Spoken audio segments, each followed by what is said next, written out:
சீனாக்கு மேல வந்து ட்ரம்ப் 185% வந்து நான் உனக்கு மேல டாக்ஸ் போடுறேன் அப்படிங்கிற மாதிரி வந்து ஃபர்ஸ்ட் போட்டிருந்தாரு. அதுக்கு சைனாவும் சும்மா இல்லாம நாங்களும் உன் மேல போடுவோம் அப்படின்னு சொல்லி 175% வந்து டாக்ஸ் போட்டிருந்தாங்க. வர்த்தக போர் மாதிரி வந்து போயிட்டு இருந்துச்சு.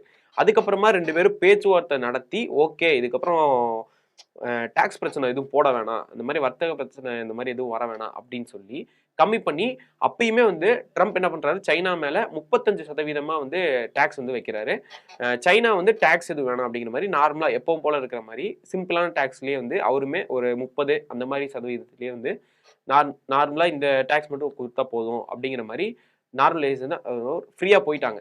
இதுக்கப்புறம் திரும்ப என்ன பண்றாங்க அப்படின்னு பாத்தீங்கன்னா, போர் அடங்குற மாதிரி தெரியல, நான் திரும்ப உன் மேல இது ஏத்துவேன். ஏன்னா இப்ப ட்ரம்ப்புக்கு என்ன அப்படின்னு பாத்தீங்கன்னா, அவர் நாடு அவரு வந்து எல்லா இடத்துலயுமே வந்து ஃபர்ஸ்ட்டா இருக்கணும்.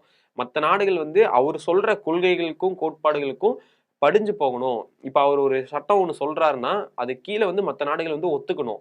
அப்படி ஒத்துக்காம அவங்க வந்து அந்த சட்டத்த மீறுறது, இல்ல அதுக்கு மேல இவரு சட்டத்த விட ஒரு நல்ல சட்டமா போடுறது, இல்ல வேற ஏதாவது ஒண்ணு பண்றது, அவங்க நாட்டோட முன்னேறுற மாரி தெரியிற மாரி இருந்துச்சுன்னா, இல்ல அவரு கூட சேர்றக்கு வந்து என் கூட சரி வர மாட்டேங்கிறான் அப்படிங்கிற மாரி இருந்துச்சுன்னா, இந்த ஒரு ஆயுதம் அவர் என்ன எடுப்பாரு அப்படின்னு பார்த்தீங்கன்னா, இந்த வர்த்தகம். அதாவது இந்த டாக்ஸ் போடுறது. இதத்தான் வந்து எடுத்து இது பண்ணிட்டு இருப்பாரு. அந்த மாரி தான் சைனா மட்டும் இல்லாம எல்லா நாடுகள்ட்டயுமே வந்து பண்ணிட்டு இருக்காரு.